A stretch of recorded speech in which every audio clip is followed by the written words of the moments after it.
about to take the stage, none other than our own Prime Minister, Dr. Keith Christopher Rowley, who's led us in government for the past year. Here we go.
Party Chairman, Senator Franklin Khan, Deputy Political Leaders of the People's National Movement, other party officers, particularly our General Secretary, and permit me to identify specifically our Venerable Deputy Political Leader, Party and Elections, Mrs. Joan Yule Williams,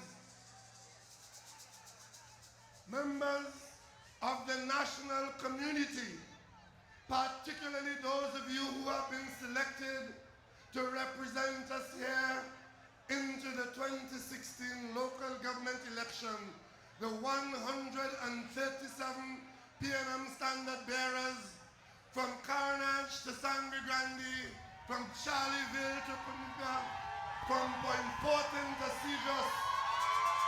Good afternoon to the thousands of you here at Etihad Ground and to the tens of thousands of you at home looking at us on television.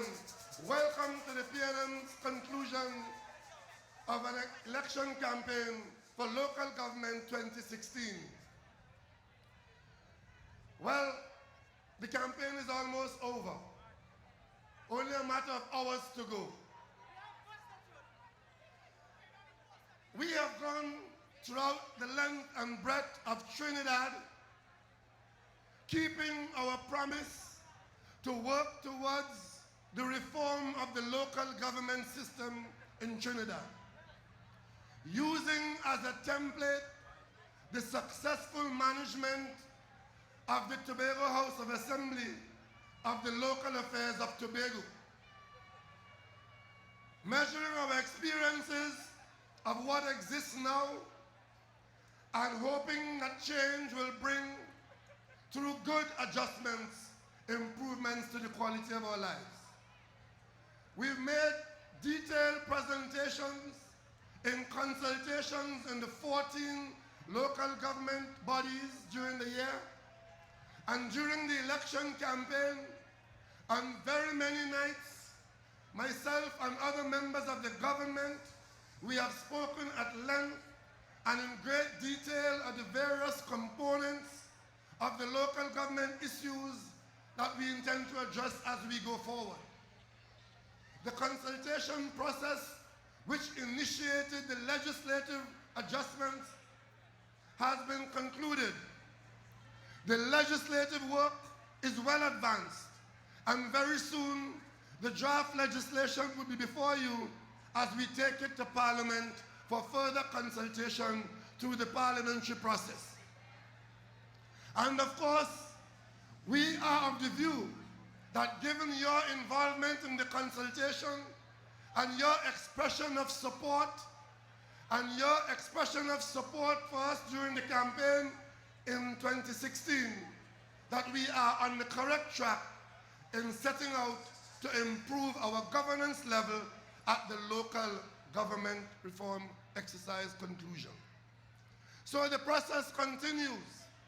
So on Monday we are asking you, not only those of you who are with us here in this Red Army of the PNM, but all of you who are citizens of Trinidad and Tobago, and in whose lives the reform will impact for the better.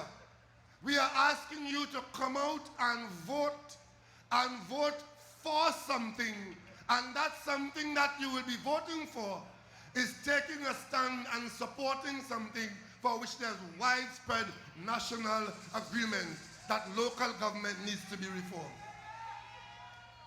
As we started this process at the opposition stage through our consultations in-house and in preparation for being in government, we were able to write this process and this program into our manifesto.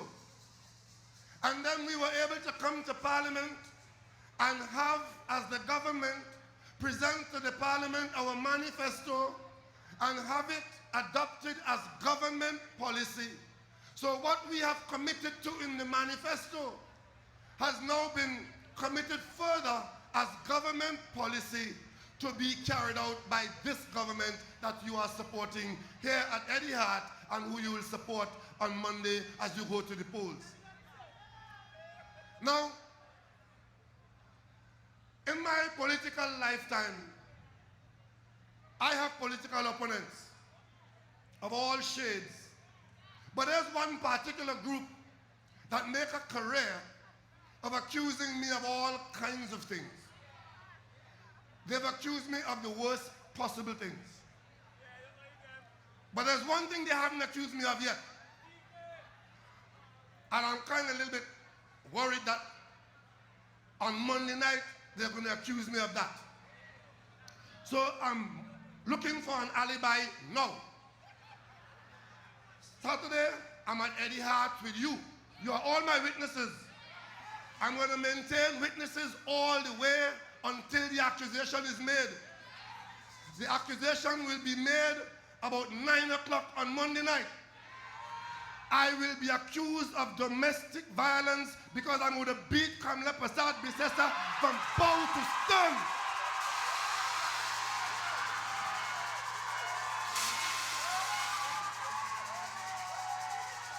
She will get the soundest political licking that she has ever got. And the reason why that one would be so sound is because that would be licking number 10. Local government elections of 2016 when the PNM goes marching home. Towards the end of the campaign, as we were approaching the last week of the campaign, I was forced to draw to the attention of the national community that here we were, coming in an election that was not a surprise, because we always maintained that this election will not be postponed, it will not be delayed, it will be a part of the process of reform which we are committed to. And as soon as the local government term had expired, we called the election within 1 day. So everybody knew the election was coming. And the PNM went out like other parties were expected to do to engage the issue of local government election on local government issues and particularly local government reform. And every night we went out, particularly Minister Franklin Kang, Minister Clarence Rambarat, and other persons who made up our frontline team. And we're listening to hear what the opposition would be saying in case they have contrary views or other views that we should respond to. With 1 week to go, we heard absolutely nothing. So I started to say, with 1 week to go, we are not hearing the opposition and they're talking all other kinds of things. Lo and behold, 2 days later, they produced a manifesto. But so comprehensive is the PNM's treatment of this issue of local government reform. It left no room for them to maneuver to be obstructive. So their manifesto turned out to be a carbon copy of the issues that the PNM have in its manifesto. Well, we don't mind that, because we, this venerable political party, we have spawned other political parties. We have issued ideas that were followed, and we have made changes in this country that other people have followed as good business. So we don't mind them copying our manifesto. But of course, nobody took on the manifesto. So today we are gathered here in our thousands at Hart ground and addressing tens of thousands of citizens across the country about local government in this local government season. But lo and behold, the opposition responds this morning. The response they gave us to our campaign of 2016 was published today in a newspaper in color that costs tens of thousands of dollars. So now all we can do, the only time we have left to respond to their response is now. They waited until this morning to publish their local government response. So if they believe that by doing so, that we will not have time to respond to their position, I crave your indulgence now to respond to their position. Coming from them, position number one in 2016 in the local government election is that we took away laptops from children. I want to remind that outgoing government, as they go further into the wilderness, we did not take away laptops from children. The expert on education at the university did an assessment of the laptop program and concluded by documentation that this multi-hundreds of millions of dollars that they were spending on laptops were largely wasted, contributing nothing to the children's education, and was disrupting the school program. And what your government did in the face of that advice, confirmation of our support, of our suspicion, we stopped the contractual arrangements because, like other things, it was all about awarding contracts. And we have replaced it with putting within the school system arrangements for all children to access computer training within the schools and for teachers to be trained for the program. So that is our response to that. The next part of their local government publication today is that we stopped printing textbooks for children. Yes, we did something about textbooks. We met a textbook industry nurtured by them, creating millionaires, printing hundreds of thousands of books that the children did not need. And many of the books that they had already published were lying in warehouses by the thousands, and it was all about contracts. We have made sure that there's an adequate supply of books without an adequate supply of cooks. The third point in the local government campaign, published this morning, is that we have not opened the Cuba Children's Hospital. Well, I want to tell you something. It's too much open that they like to open it. Why they opened it last year, September, and the contractor required another year to complete it, and it has been handed to this government at the end of July in 2016. So a construction site was opened by them for the last election, and the new government had to wait until end of July this year for the contractor to hand over the Cuba Children's Hospital.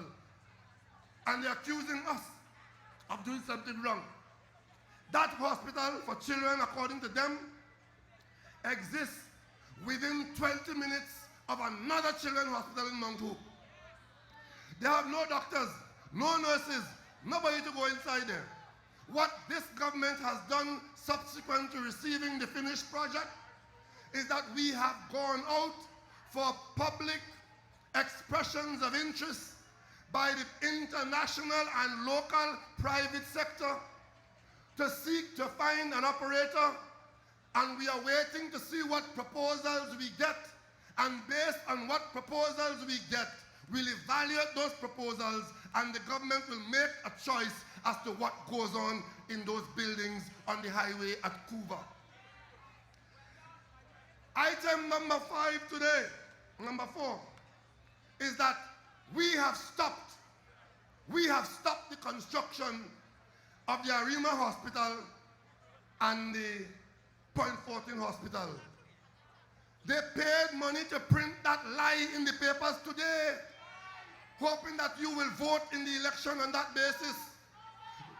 I want to tell all the people of Trinidad and Tobago, especially all the people of Arima and Point 14, who they paid money to try to fool. That is not true. Construction on the Arima Hospital continues. Construction on the Point 14 Hospital continues. And what the UNC has published in the papers today is a naked, unvarnished lie. And if we are to talk about those 2 hospitals, what I can tell you about them is that they awarded a contract for the hospital in Point 14, saying that it is a government-to-government arrangement. They put a contractor on site without competition for the job. The contractor is working, but there is no agreement between the government of Trinidad and Tobago and the government of Austria for that hospital.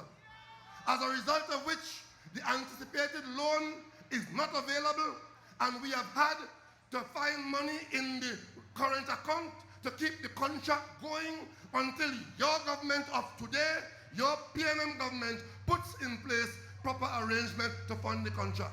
As a result of having to spend money like that to keep the contract going and the project going and the contract in Arima going, when the month comes, the Minister of Finance struggles to pay public servants the salaries because the money has to go to pay those contracts. And in the face of that, what they left, they have the gall to publish today on the papers that we have stopped the construction of the hospitals. We have done no such thing. We have been going beyond the call of duty to make sure public servants are paid and the contracts are continued. And of course, as a responsible government, go and do what they didn't do, which is to find an agreement to cover what they should have covered with the government of Austria and the Chinese.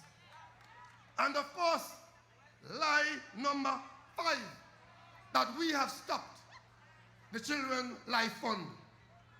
People of Trinidad and Tobago, especially those of you who need to access that fund, please apply to the fund. There is $55 million in that fund to serve children who would access the fund under the normal arrangement. But again, if we talk about the Life Fund, what we can tell you is that we are conducting an audit of the money that they thief out of the Children Life Fund, but the fund continues. The big score is that we have raised the price of gasoline. We plead guilty. It is your Minister of Finance who came to you twice in a national budget, first indicating that he will do it because we can no longer undertake to subsidize gasoline to the tune of $4 billion a year when the country doesn't have money. So he took a little increase, and then the next time around, he took another little increase, having told you up front that he will incrementally increase the gasoline price by reducing the subsidy. So they waste money to print that in the papers because we told you so. And of course, they pace up the whole country with 000 because they want to take on Colombian. Take me on. I am the leader of the PNM. I speak for you.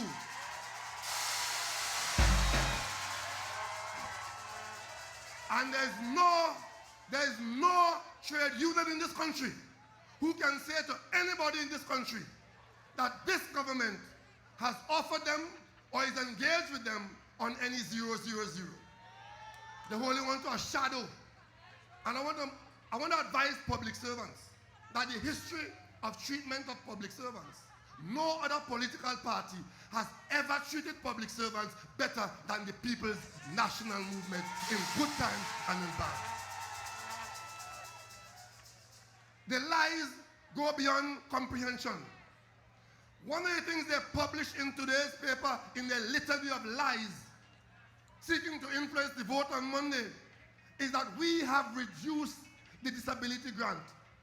That we have reduced the disability grant. I was very careful as Prime Minister to look over the shoulder of the Minister of Finance and say to him in preparation of the budget that all those people who look towards the state for help, those who are least able to look after themselves, whatever condition we are in, whatever little money we have, we must ensure that their needs are met. And that is why that grant was increased from 465 million to 503 million. But in the face of that, in the budget, they're publishing in the papers today to try to fool you that we have cut the disability grant. Of course, the other big thing is that we have taken away the baby milk grant. What baby milk grant? That was something that they had tried for the last election and had made an appropriation of 120 million. It was an avenue to steal money, because when I confronted them in the parliament with the numbers, if we were to provide baby milk, you would have needed no more than $20 million. And the $120 million was to give milk to father, nephew, uncle, and the baby mother. Of course, they can't help it. In the lies today is that we are bringing back property tax. Yes, we told you so, because we agree that if you have property, it is reasonable in our society to be expected to pay a tax so as to be serviced. We have no fear of a tax on property. We told you so. But what she is not telling you is that they gave a waiver for 5 years when they were in office. And on the way out, Minister Larry Hawaii took steps by law in the parliament to bring an end to the waiver that caused you not to pay before. So if anybody bring it back, it's the man who ended the waiver. But we have no problem in saying that we will collect property taxes. And I mean, the lies just kept getting, I could not believe my eyes this morning to think that a party that just came out of government, a party with a leader who liked to play herself, could approve a package of lies within hours of an election to publish that because they genuinely believe that the people of Trinidad and Tobago are foolish and malleable, and they could tell you any nonsense and you will be led by the nose. You know what was in that thing this morning? That we have not paid back pay to public servants. And we have not paid back pay to policemen. Even as we were talking about the Treasury being stressed and having to borrow $7 billion to close the gap between revenue and reduce expenditure, we were able to pay $500 million in back pay to RHA workers, $400 million in back pay to WASA workers, and millions of dollars to fire service, to the defense force, and other arms of the state. We could not pay the full amount of back pay. We still have $2 billion outstanding or more, but we told you, the Minister of Finance was always upfront. He said, I cannot pay. I'm going to go and look for some money to pay. I have found money to pay half. You will get half by so-and-so date, and the other half to come. That is the record of this government of the People's National Movement. But they're coming to tell you. So today, I want to say to her and her cohorts, if you're so concerned about the half of back pay that wasn't paid. Bring back the money that you all drained out of Trinidad and Tobago, and we'll pay all the back pay now.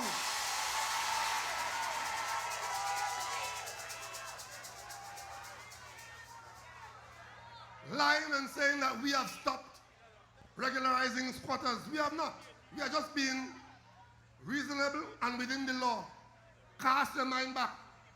As we went into the election last year, during the election campaign, she gave out a call to all who would listen to go and squat all over the country. And she said, go and squat.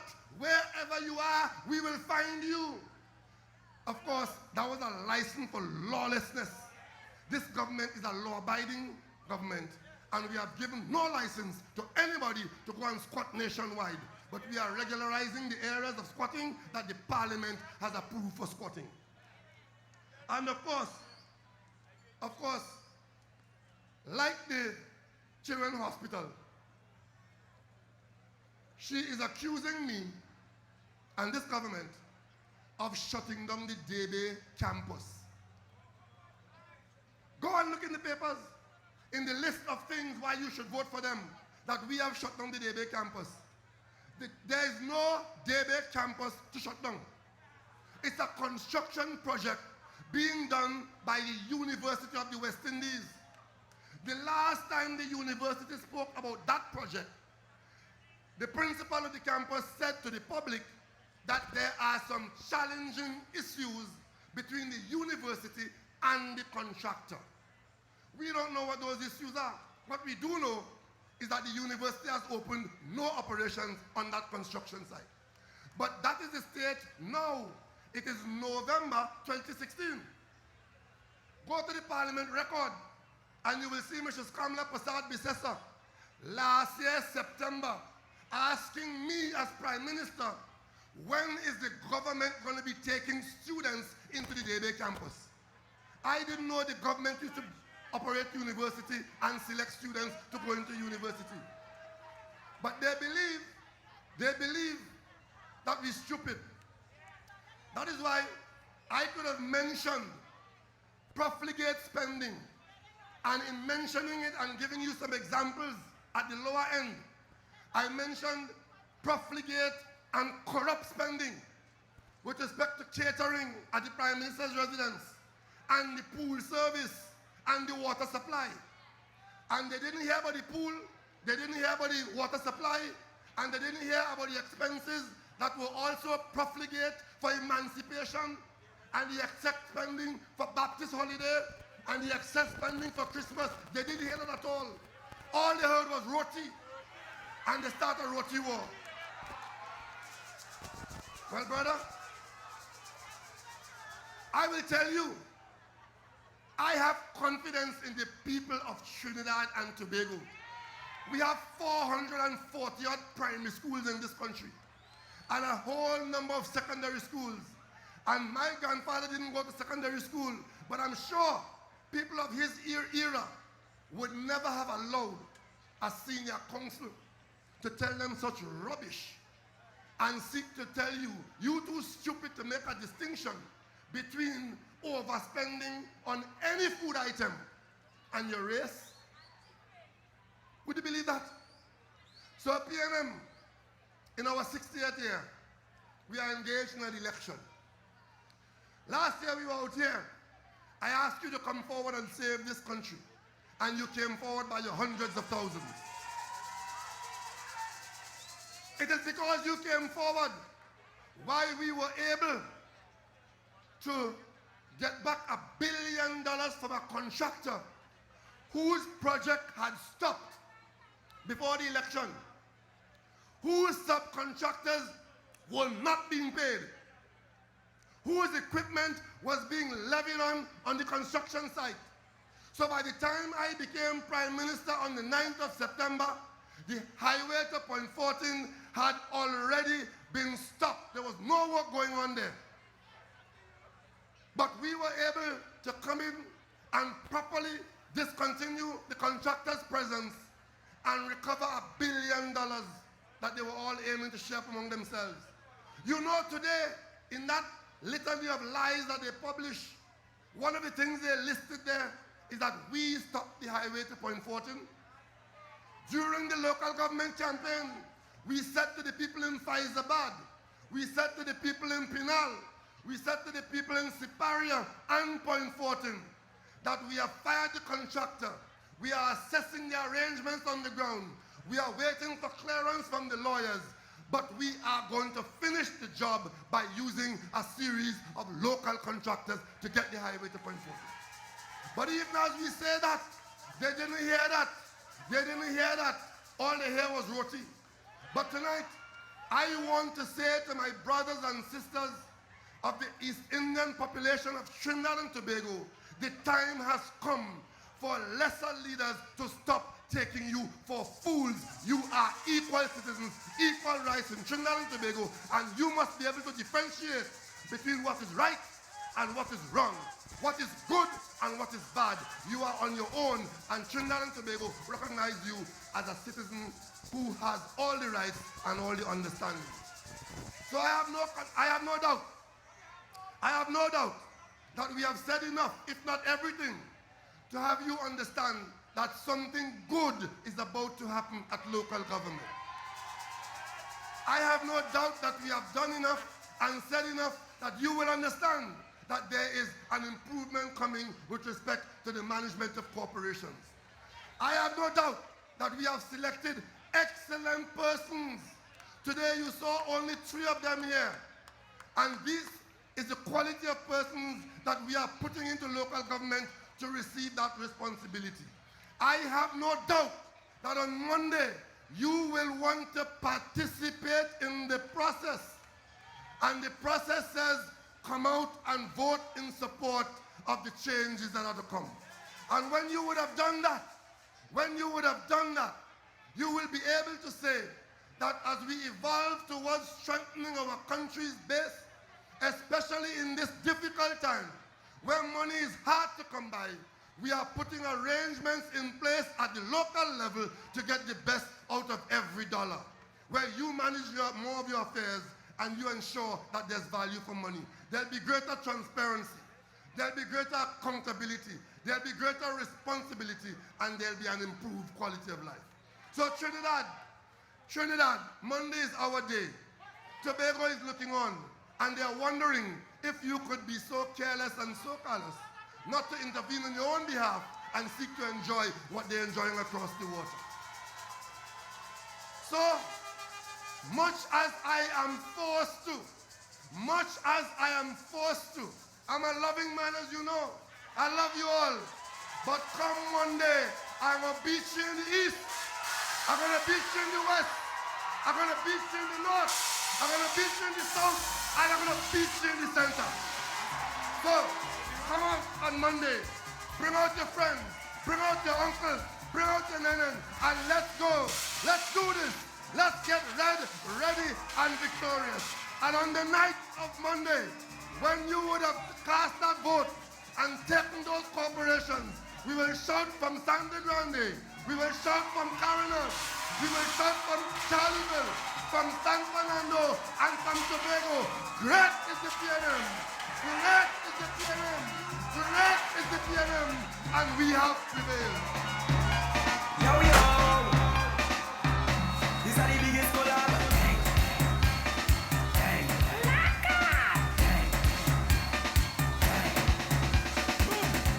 When we touch down, you open shell up.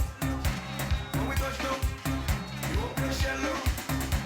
When we touch down, you open shell up. When we touch down, you open shell up.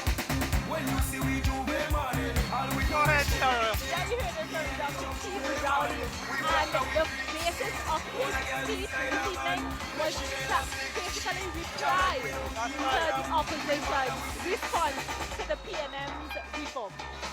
So you heard him, as you say, Sarah. He responded directly to what we call the lies by the UNC that they put out today. Every single point that they put out, he's responded adequately to, and he's calling the country to come forward on Monday. That's right. And to do what is right with Trinidad and Tobago. Support local government reform. Exactly as you've been saying, you're voting for something, not against something. So that's it. You've been poll in less than 48 hours. We're going to the polls. Local government reform. We've been working hard as a government for the last 14 months. And here it is, Sarah. That's Coming right. down. 14 corporation, 137 candidates come out and vote on November 20th, Monday, November 20th. That's this Monday, all right? You're voting for a change. You're voting for something that you can feel. It's all about transforming and modernizing the local government system. We need to reform. We need to restructure. We need to reconnect with the government. The government needs to reconnect with us, the citizens. And under this reform, that is what is going to take place, all right? We need better quality of life, and this is what this reform can do for us. Accountability, transparency, and What's that? and the three pillars, as you said, accountability, transparency, and autonomy. That's what you're voting for. People, the crowd is going wild here at any Hart ground. Dr. Rowley has really gotten them to erupt. The energy is fabulous, it's fantastic. But importantly, on Monday, go to the polls. On Monday, wake up, brush your teeth, say your prayers, and go forward and vote. Vote for the People's National Movement on Monday, the 28th of November.